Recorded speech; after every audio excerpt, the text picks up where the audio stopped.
Bismillahirrahmanirrahim. Good morning, everyone. How are you all? This is Mrs. Hafsa Ghaffar, Senior Teacher, Pakistan Studies, Divisional Public School, Chichavatni. Hope you are quite well, physically and mentally. I feel glad to be with you. Dear students,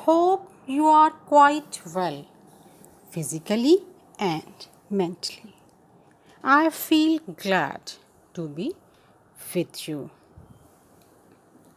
Okay, let's start today's discussion on today's topic. Our today's topic is consolidation of British rule. Chapter number 1, Part History, Class 8th. Establishment of East India Company. Before the arrival of the British in India, Arab traders used to visit India for the purpose of trade. They pursued trade with India and earned huge profit. They began to take Indian goods to Europe for trade purpose and developed good relationship with European people. The European traders also wished to do the trade with India at their own.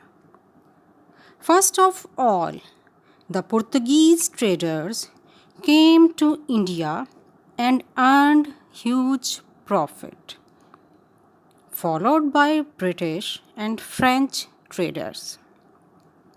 The British traders suppressed other European nations in trade with India. In 1600, the British traders, after getting royal permission from the Queen of England, established East India Company for the purpose of trade.